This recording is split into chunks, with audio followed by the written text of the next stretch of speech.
রাদিয়াল্লাহু তাআলা আনহু বিছানায় পিঠ দিয়ে ঘুমাতে পারেন না। তার ভিতরে জবাবদিহিতা ছিল, কিরকম জবাবদিহিতা? আরে আমি বিছানায় পিঠ দিয়ে ঘুমাইবো, আর জনগণ ঘুম পাড়তেছে কিনা, না খেয়ে আছে কিনা, কে খেয়ে ঘুমায় কে না খেয়ে ঘুমায়, তার অন্তরের ভিতরে টেনশন ছিল। আর যদি রব যদি কিয়ামতের ময়দানে জিজ্ঞেস করে, ও তুমি রাষ্ট্রপ্রধান, তুমি নাকে তেল দিয়ে ঘুমাইছো আর তোমার জনগণ না খেয়ে রাতের পর রাত পার করেছে, জবাবদিহিতা কারে বলে? জবাবদিহিতা কারে বলে? একটাবার অন্তরের ভিতরে জবাবদিহিতা নিয়ে আসেন। হযরত ওমর রাদিয়াল্লাহু তাআলা তিনি রাতের গভীরে বের হয়েছে। বের হওয়ার পরে একটা পল্লীর ভিতরে ঢুকলেন। মদিনা শহর পার হয়ে একটা পল্লীর ভিতরে ঢুকেছেন। ছোট্ট বাচ্চাদের কান্নার আওয়াজ শোনা যায়। এই গভীর রাত্রিতে ছোট্ট বাচ্চারা কেন কান্না করে? কোন বাড়ির দিক থেকে আসে, কোন দিক থেকে আসে? এই দিক। হাঁটতে লাগলেন, আস্তে আস্তে করে হাঁটতে হাঁটতে একদম ওই বাড়ির নিকটে গেলেন। একটা ঘরের ভিতর থেকে ছোট্ট বাচ্চাদের কান্নার আওয়াজ আসে, আর কান্না করে আর বলে, মা আর পারি না রে মা, খাবার দাও রে মা, খাবার দাও। ও আর একজন মহিষী নারী বলে, বাবা রে অপেক্ষা করো, রান্না করতেছি, আর একটু অপেক্ষা করো।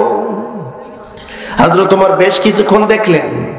দেখার পরে হযরত ওমর তিনি মহিলার পাশে গিয়ে উল্টো দিক হয়ে সালাম দিয়ে বললেন, মা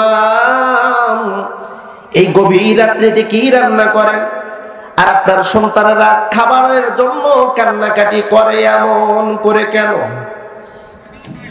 এই মহিলা ডাকতে বলে, তুমি কে? আমি চিনি না, এই গভীর রাত্রিতে আমার বাড়িতে কেন আসলে? বলে, সন্তানেরা কান্না করে তাই এসেছি। বলে, তুমি কি জানো এটা হযরত ওমরের জামানা, ওমরের যুগ। এখানে যদি আমি তোমার বিরুদ্ধে আমি ওমরের দরবারে যদি অবজেকশন দেই, তাহলে তোমার শিরচ্ছেদ করে দেওয়া হবে।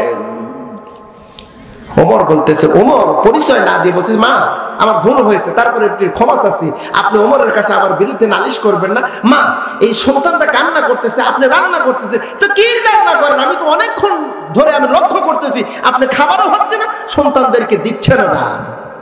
মহিলাটি কেঁদে ফেললেন, বলতে, এখন তো এই পাতিলের ভিতরে কোনো খাবার নাই, পানি আর পাথর আছে, ঘরে খাবার নাই, কি রান্না করব?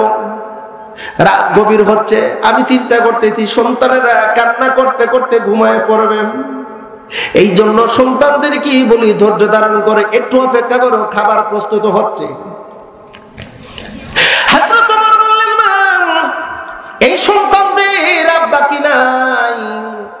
এই সন্তানদের আব্বা কি নাই? কথা বলতে দেরি। এই মহিলাটি ডাক দিয়ে বলতেছেন, আগন্তুক এই কথা আর বলো না। এই সন্তানদের এদের বাবা হযরত ওমরের কথা মতো যুদ্ধের ময়দানে গিয়েছিল, সেখানে শহীদ হয়ে গিয়েছে।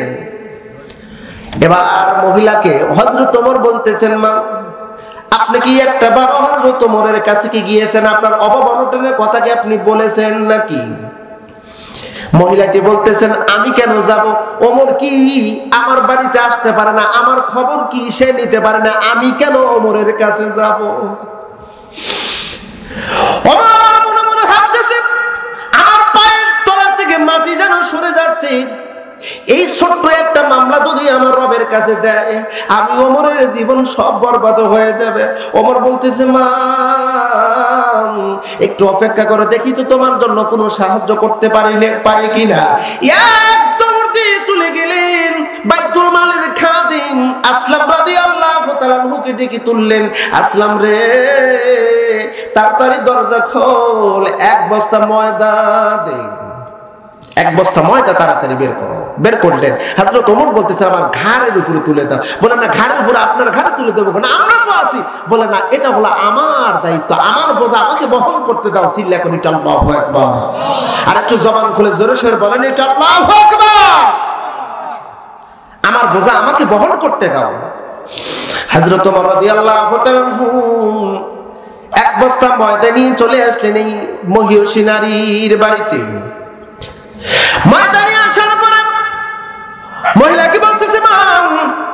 জলদি করে ময়দার খামির করেন। খামির করা হয়ে গেছে, আপনি রুটি বানান আর আপনার সন্তানদেরকে আমি খাবার খাওয়াই। হযরত ওমর রাদিয়াল্লাহু তাআলা আনহু এই মহিলার হাত থেকে রুটি নিয়ে ছোট্ট বাচ্চাদেরকে ছোট্ট ছোট্ট টুকরা করে মুখের ভিতর দেয় আর বলে, বাবুরা রে, তোমরা হযরত ওমরকে মাফ করে দাও। ওমরের মুখে বাচ্চাদের মুখে হযরত ওমর খাবার তুলে দিচ্ছে আর বলতেছে, ওমরকে মাফ করে দাও, মাফ করে দাও। অনেক সময় খাওয়াচ্ছে, হঠাৎ করে মনের অজান্তেই শব্দটা একটু বড় হওয়ার কারণে আল্লাহর এই বান্দী কানে শুনেছে, ওমরের নাম বলে এই যুবক কান্না করে কেন? মহিলাটি রুটি ভাজা বাদ দিয়ে, রুটি বানানো বাদ দিয়ে যুবকের পাশে এসে দাঁড়া বলতে, যুবক রে, তুমি কেন ওমরের পক্ষ নিয়ে সাফাই গাও?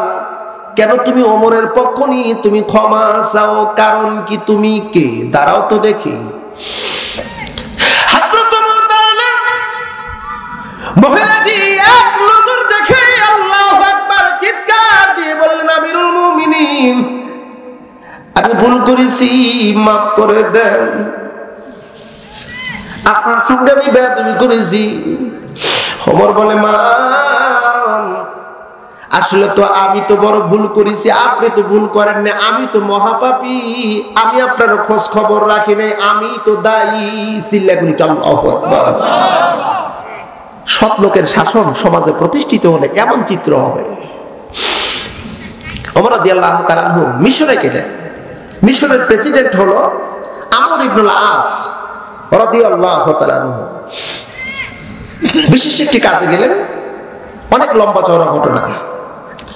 মিশরে যাওয়ার পরে সেখানে বিশাল একটি জনসভা হলো, বক্তব্য দিলেন, চলে আসলেন।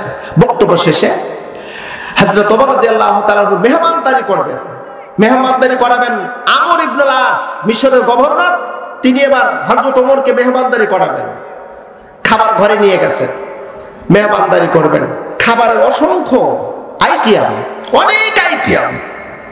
এত আইটেম দেখে হযরত ওমর চোখ দিয়ে পানি ঝরঝর করে ফেলে দিচ্ছে। আমর ইবনুল আস বলতেছে, আমিরুল মুমিনিন, বুঝতে পেরেছি আমার খাবার আপনার পছন্দ হয়নি। আপনি অর্ধজাহানের প্রেসিডেন্ট, আমার এই সামান্য খাবার দেখে আপনার পছন্দ হয়নি, তাই আপনি কান্না করতেছেন। ওমর চোখের পানি মুছে বলতেছে, আমর ইবনুল আস, আমি তোমার খাবার দেখে অপছন্দ করি নাই, বরং তোমার খাবার দেখে আমি ভয় পেয়েছি, ভয় পেয়ে গেছি। কিসের ভয়? আমর ইবনুল আস, তোমার বিরুদ্ধে জনগণ আমার কাছে অসংখ্য অবজেকশন দিয়েছে। তুমি প্রতিদিন পোলাও মুরগি খাও, গোশত খাও, হালুয়া খাও, রুটি খাও, নরম নরম খাবার খাও, উত্তম উত্তম খাবার খাও, এরকম অবজেকশন অনেকবার দিয়েছে। আমি বাস্তবে দেখার জন্য এসেছি, বাস্তবে তাই দেখতেছি।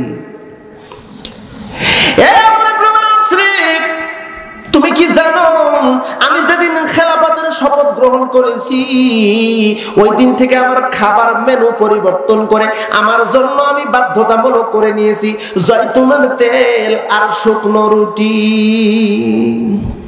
জয়তুনের তেল আর শুকনো রুটি। কেন? তুমি কি জানো? তুমি জানো না। আমি নরম খাবার খাবো, ভালো খাবার খাবো, আর আমার রব যদি বলে তুই রাষ্ট্রপ্রধান, খলিফা, তাই তুই সুন্দর সুন্দর খাবার খাইছে, আর তোর জনগণ প্রতিদিন কি পোলাও, গরুর গোশত, বিরিয়ানি এগুলো কি খাইছে? প্রতিওক্ত খাইছে? খায় নাই। তুই কেন খাইলি? জবাব দে, জবাব দে। জবাব দেওয়ার অপশন নাই। এই আমর ইবনুল আস, রবের কাছে জবাবদিহিতার জন্য প্রস্তুত হও, প্রস্তুত হও। প্রিয় বন্ধুরা, সৎ লোকের শাসন সমাজে প্রতিষ্ঠিত হওয়া দরকার আছে না নাই? একটু জবান খুলে বল, দরকার আছে না নাই? প্রভু তুমি বলেছ রাসূল দেবে না, বলনি দেবে না ওমর, বলনি দেবে না হামজা, তারিক, খালেদ, বিজয়, সমর। প্রভু তুমি বলেছ রাসূল দেবে না। হযরত ওমরের মতো একটা শাসক আমার সমাজের ভিতর, আমার দেশের ভিতর যদি আসে, এই দেশ স্বর্ণের দেশে পরিণত হয়ে যাবে। ঠিক কিনা বলেন? আহা, একমাত্র ভয় শুধু অন্তরের ভিতর ছিল আল্লাহর, আর কারণ ভয় নাই। ওমরের অবস্থা এমন ছিল, তিনি এতটা কান্না করতেন, কান্না করতে করতে তার এই দুইটা চোখের গোড়ায় ঘা হয়ে গিয়েছিল। আব্দুল্লাহ বলতেন, আব্বা আপনার চোখের চিকিৎসা করি। আব্দুল্লাহকে বলতো, না, চিকিৎসা করার দরকার নেই। কেন? বলে, আমার এই দুইটা চোখে ঘা হয়েছে, আমি অন্ধ হয়ে যাব, এরপরে আমার মৃত্যু আসবে, আমি কিয়ামতের ময়দানে উঠবো, আমার রব দেখবে আমার দুইটা চোখে ঘা হয়ে গেছে, চোখ অন্ধ হয়ে গেছে। আমাকে জিজ্ঞেস করবে, ওমর তোমাকে আমি দুনিয়ায় ভালো চোখ দিয়েছিলাম, তোমার চোখ অন্ধ কেন, চোখের গোড়ায় ঘা কেন? আমি বলবো, রব এটা তোমার কারণে হয়েছে। আমাকে বলবে কিভাবে? আমি বলবো যে আল্লাহ তোমার ভয় আমি কেঁদেছি, কাঁদতে কাঁদতে আমার দুইটা চোখে ঘা হয়ে গেছে। আব্দুল্লাহ রে, আমার রব যদি কোনো আমল যদি গ্রহণ না করে, আল্লাহর ভয়ে যে আমি কেঁদেছি, এই কাদার ওসিলায় করে আল্লাহ আমাকে মাফ করে জান্নাত দিয়ে দিবে। অথচ সে তখনও জান্নাতের সুসংবাদ প্রাপ্ত একজন সাহাবী। আচ্ছা বলুন তো, আমরা যারা এখানে আছি, আমরা কি সবাই জান্নাতের সুসংবাদ প্রাপ্ত? জোরে বলুন, প্রাপ্ত? প্রাপ্ত না। ওই যে মেলার ভিতর যারা আছে, ওরা মনে হয় জান্নাতের সুসংবাদ প্রাপ্ত, তাই না? মেলায় যেই পরিমাণ লোক ছিল, ওই পরিমাণ ওর অর্ধেক মানুষ যদি প্যান্ডেলের ভিতর ঢুকতো, এরকম প্যান্ডেল আর দুইটা লাগতো। আহা, অন্তরের ভিতরে এখনো পর্যন্ত মৃত্যুর ভয় নেই। কখন মৃত্যু আসবে? আমি গোলজার টেস্ট থেকে নামতে পারবো, গ্যারান্টি নেই। আপনি বাড়িতে যেতে পারবেন, গ্যারান্টি নেই। এমনও হতে পারে ঘুমাইলাম, সকালবেলা মসজিদের এলানো হলো, কুরের পাড়ের অমুক ব্যক্তি দুনিয়া থেকে বিদায় হয়ে গেছে। কিসের গৌরব, কিসের টাকা পুরি? রবকে এখনো চিনলাম না, এখনো রবকে একটু বুঝলাম না। রবের কাছে যে যেতে হবে, এটা একটাবার বিশ্বাস করলাম না। একটাবার বিশ্বাস করুন, আর সেই অনুপাতে জীবন গঠন করুন, দেখবেন জীবন হয়ে যাবে, জীবনটা এত সুন্দর হবে যা কখনো কল্পনা করতে পারেননি, কখনো কল্পনা করতে পারেননি। অপ্রিয় বন্ধু, ইসলাম এমন একটা ধর্ম, ইসলাম চায় বান্দাকে নিট অ্যান্ড ক্লিন করে আল্লাহর জান্নাতের মেহমান করতে চান। এই ইসলাম চায় বান্দাকে জান্নাতি করতে, আর অন্যান্য ধর্ম চায় বান্দাকে জাহান্নামী করতে।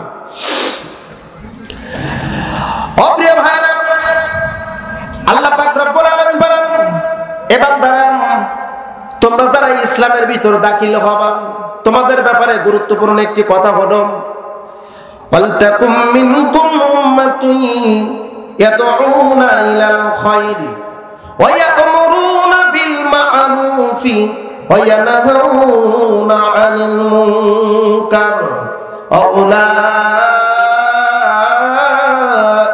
হুমুল মুফলিহুন। তোমাদের মধ্যে একদল ব্যক্তি থাকবে যারা মানুষকে সৎ কাজের আদেশ দিবে, অসৎ কাজের বাধা প্রদান করবে, ন্যায়ের পথে মানুষকে ডাকবে, তারাই সফলতাকামী, তারাই সফল কাম। আসুন আমরা ইসলামকে মনে প্রাণে ভালোবাসি, ইসলামী জীবন ব্যবস্থা দিয়ে নিজেকে আমরা গঠন করি, পরিবার, সমাজ, দেশকে গঠন করি। আল্লাহ পাক তৌফিক দান করুক। জোরে বলেন একটু আমিন। আর একবার জবান খুলে বলেন একটু আমিন। সর্ব